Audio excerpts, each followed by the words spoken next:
Reverse यानी किसी भी जगह की लाइफलाइन। रिवर्स तब से बह रही है जब इंसान इस प्लेनेट पर था भी नहीं इन बहती हुई रिवर्स ने अपने पालने में कई सिविलाइजेशन को पाला है और तटस्थ भाव से बहते हुए हिस्ट्री को बदलते देखा है। दोस्तों, यूं तो भारत में कई रिवर्स है, लेकिन कुछ रिवर्स ऐसी है जिनका रिलीजियंस इम्पोर्टेंस दूसरी रिवर्स के कई गुना ज़्यादा है, जैसे कि गंगा, क्षिप्रा या फिर गोदावरी। पौराणिक मान्यता यह है कि एक खास समय में खास जगह में इन रिवर्स में सिर्फ डुबकी भर लगा लेने से इंसान के सिर्फ इस जन्म के नहीं बल्कि सभी जन्मों के पाप धुल जाते हैं और इंसान को मोक्ष मिल जाता है। मोक्ष यानी जीवन मरण की जंजाल से आज़ादी। इंसान की लाइफ का सबसे बड़ा गोल मोक्ष को पाना ही है और इसलिए खास टाइम में लोग कुछ खास रिवर्स के किनारे एक खास शहर में इकट्ठा होते हैं और यह दुर्लभ संयोग एक ऐसी घटना को जन्म देता है जो सिर्फ भारत ही नहीं, एशिया ही नहीं बल्कि पूरी दुनिया में लोगों को हिप्नोटाइज कर देता है। और यह है कुंभ मेला, आस्था का महासागर कुंभ मेला, जहां पूरी दुनिया का सबसे बड़ा रिलीजियंस क्राउड इकट्ठा होता है। यह इतना बड़ा होता है, दुनिया के कई देशों की जनसंख्या से ज़्यादा भीड़ आस्था के नाम पर नदियों में डुबकी लगाने आती है। यह इतना बड़ा होता है कि मोक्ष की खोज में निकली भीड़ को मैनेज करने के लिए एक टेम्पररी शहर बनाना पड़ता है।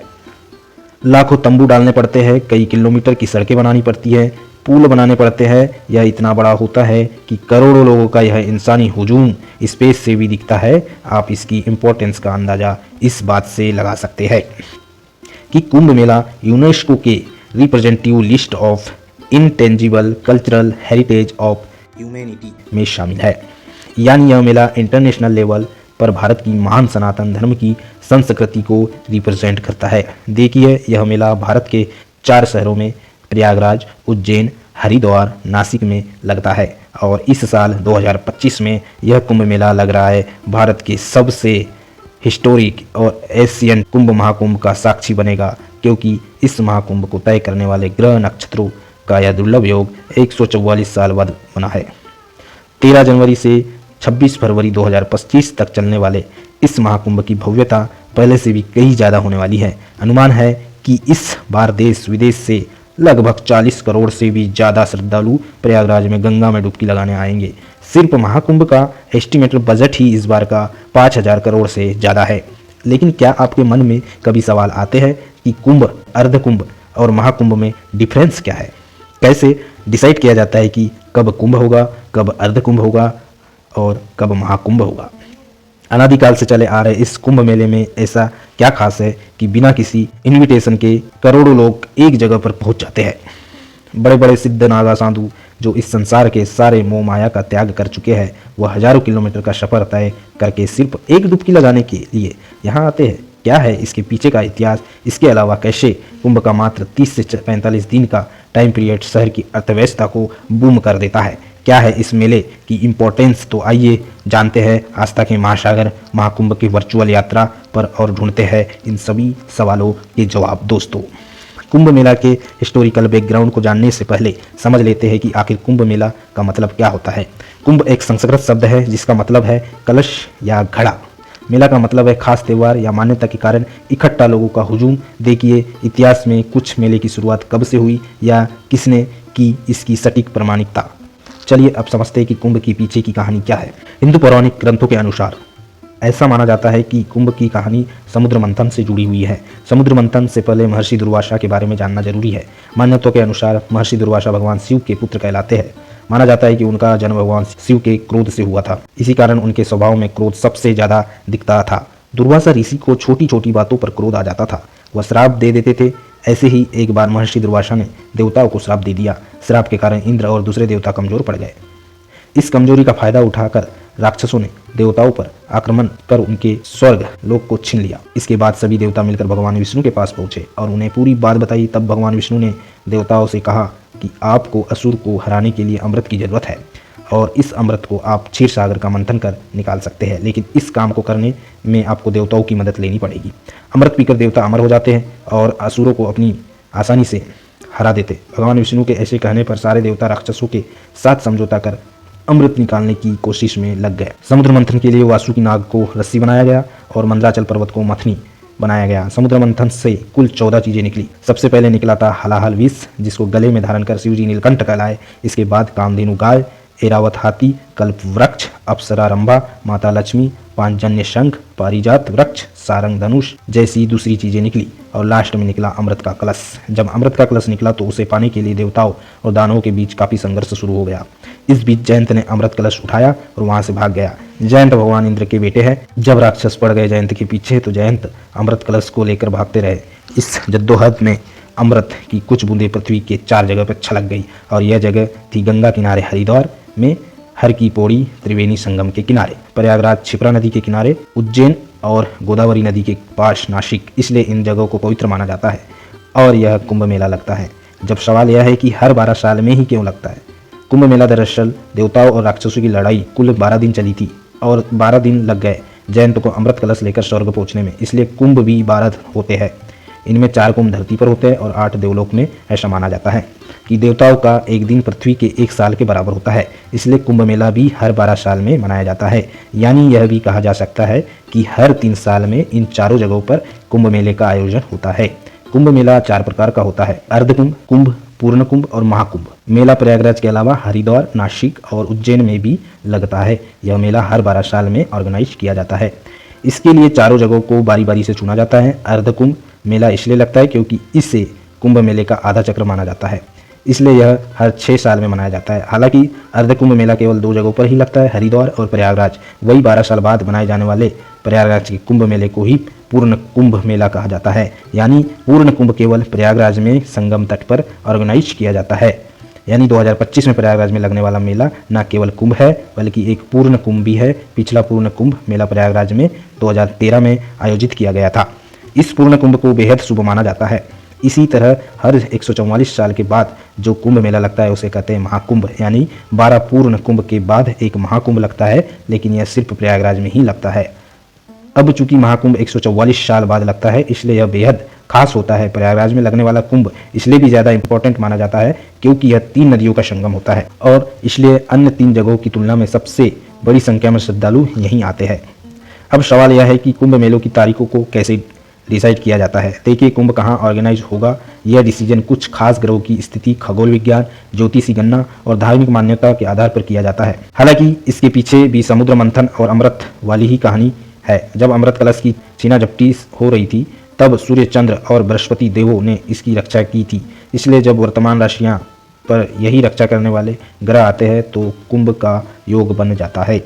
यानी जिस साल जिस राशि पर सूर्य, चंद्रमा और बृहस्पति का संयोग होता है उस वर्ष उसी राशि के योग में जहाँ जहाँ अमृत बूंदें गिरी थी वहाँ वहाँ कुंभ मेला लगता है और यह योग हर 12 साल में बनता है। विष्णु पुराण में श्लोक के माध्यम से इन ज्योतिषीय योग के बारे में बताया गया है।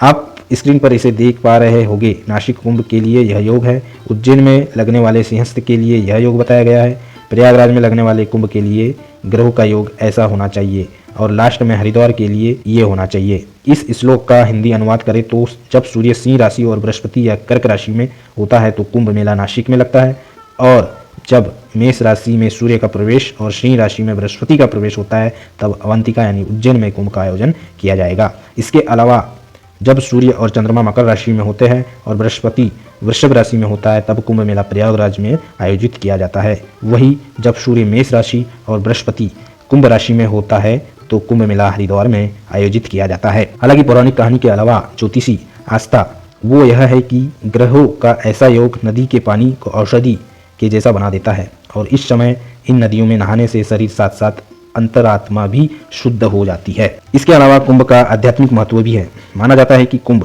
के टाइम पीरियड में खास ग्रहों की स्थिति, एकाग्रता और ध्यान साधना के लिए सबसे अच्छा समय हो सकता है।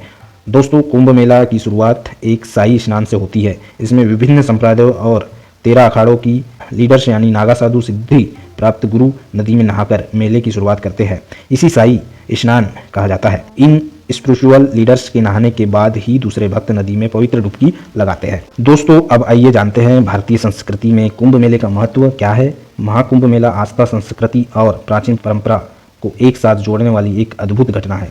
इसको सिर्फ धर्म के चश्मे से नहीं देखा जाना चाहिए।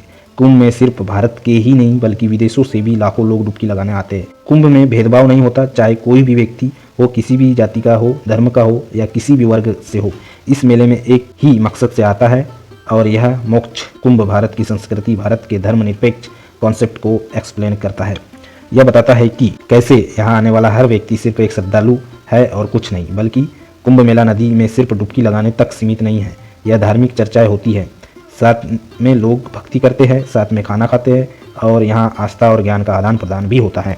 यहाँ साधु और सन्यासी दुनिया को अपनी अपनी परंपराएं दिखाते हैं। कुंभ सही मायनों में दिखाता है कि भारत प्राउडली मल्टी रिलीजियंस और कल्चरल देश है। यह बात इस इंटरनेशनल लेवल पर खास बनाती है। इसी वजह से कुंभ मेले को इंडिया का कल्चरल एम्बेसडर भी कहा जाता है और यह भारत की कल्चरल डिप्लोमेसी का भी एक हिस्सा बन गया है।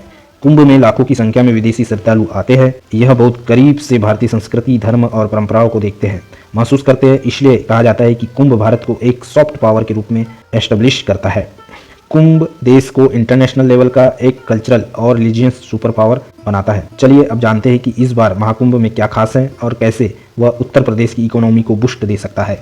दोस्तों, प्रयागराज में 13 जनवरी 2025 से शुरू होने वाले महाकुंभ मेले की इंपॉर्टेंस केवल कल्चरल और रिलीजियस बाउंड्रीज तक ही सीमित नहीं है, बल्कि यह कुंभ इकोनॉमी के लिहाज से भी बहुत खास है। यह महाकुंभ उत्तर प्रदेश सरकार के लिए रिलीजियस टूरिज्म को बूस्ट करने की एक गोल्डन अपॉर्चुनिटी है, क्योंकि एस्टिमेट लगाया जा रहा है कि इस बार करीब 40 करोड़ या 45 करोड़ तीर्थयात्री यहां आ सकते हैं। इसलिए इस बार कुंभ के लिए लगभग 4000 हेक्टेयर में टेम्पररी शहर बनाया गया है और यहाँ तक कि इसको टेम्पररी डिस्ट्रिक्ट का दर्जा दिया गया है। अब आप समझ गए होंगे कि महाकुंभ सिर्फ एक रिलीजियस गैदरिंग भर नहीं है, बल्कि इकोनॉमी बूस्टर भी है। इस बार कुंभ मेले के स्केल को समझिए। 2013 में कुंभ मेले के लिए 16 स्क्वायर किलोमीटर एरिया का अवेलेबल कराया गया था। इस बार एरिया को 2400 हेक्टेयर बढ़ा दिया गया है, यानी पिछली बार से करीब 2.5 गुना ज़्यादा। पिछले कुंभ में गंगा पर 18 टेम्पर पीपे के पुल बनाए गए थे, इस बार संख्या 30 है। पिछले कुंभ में मेला 14 सेक्टर में बटा हुआ था, इस बार महाकुंभ 25 सेक्टर में बटा हुआ है। श्रद्धालुओं को कोई दिक्कत ना आए इसलिए नहाने धोने के लिए 9 पक्के घाट और 30 पंटन पुल बनाए गए हैं। मेला स्थल में करीब 1.5 लाख टॉयलेट बनाए गए हैं और इन्हें साफ रखने के लिए करीब 10,000 क्लीनर्स तैनात किए गए हैं। रात में कोई दिक्कत ना हो इसके लिए टेंट सिटी में 67,000 स्ट्रीट लाइट्स लगाई गई है। ट्रांसपोर्टेशन को इजी और मोर एक्सेसिबल बनाया गया है, इसीलिए 4000 किलोमीटर टेम्पररी रोड्स भी बनाई गई है। साथ ही 550 शटल बसेस और 7000 रोडवेज की बसें चलाई जाएगी। महाकुंभ के श्रद्धालु के लिए 3000 स्पेशल ट्रेन सहित कुल 13,000 ट्रेन चलाई जाएगी। इसके अलावा मेले की तैयारी के दौरान शहर को इंटरनेशनल लेवल की बनाने की कोशिश चल रही है, जिसके लिए टेक्नोलॉजी का सहारा लिया जा रहा है। सिक्योरिटी की बात करें तो 23,000 CCTV कैमरे लगाए गए हैं। साथ ही ड्रोन, AI बेस्ड सर्विलांस और video and thermal imaging system भी सिक्योरिटी को मजबूत करने के लिए डिप्लॉयड ना हो, इसके लिए फायर सेफ्टी सेंटर्स बनाए गए। देखिए, इस महाकुंभ का direct benefit local business, employment और टूरिज्म इंडस्ट्री को भी मिलने वाला है। मिनिस्ट्री ऑफ कल्चर के मुताबिक महाकुंभ में जुड़े सामान जैसे डायरीज, कैलेंडर, जूट बैग्स और स्टेशनरी की सेल में 25 पर इंक्रीज देखा गया है। इस मेले से प्रयागराज के स्मॉल वेंडर्स जैसे tempo operators, rickshaw pullers, temple sites पर फूल बेचने वाले, नाव चलाने वाले जैसे हजारों लोकल प्लेयर्स का फायदा होने वाला है। यानी यह तो तय है कि महाकुंभ से रोजगार के अवसर बढ़ेंगे और उत्तर प्रदेश टूरिज्म डिपार्टमेंट के अकॉर्डिंग इस धार्मिक उत्सव की तैयारी के चलते पहले से ही करीब 45,000 फैमिलीज़ के लिए एम्प्लॉयमेंट के मौके पैदा कर चुके हैं। इस महाकुंभ मेले के आसपास के इकोसिस्टम में भारी इकोनॉमिक बूम आने की उम्मीद है। इतना ही नहीं, इसका पॉजिटिव इफेक्ट वाराणसी, अयोध्या, मथुरा, विंध्याचल जैसे दूसरे स्पिरिचुअल सेंटर्स पर भी पड़ेगा। हालांकि दोस्तों, कुंभ मेला का एक दूसरा पहलू भी है और यह है एनवायरमेंटल चैलेंज। कुंभ मेले से भले ही सरकार को और लोगों को बहुत बेनिफिट हो रहा हो, लेकिन कुंभ मेले में आने वाले करोड़ों लोग एनवायरमेंट चैलेंज लेकर आते हैं। गंगा जैसे नदियों में पॉल्यूशन, प्लास्टिक वेस्ट चिंता के सबसे बड़े कारण हैं। आज के एपिसोड में इतना ही। धन्यवाद।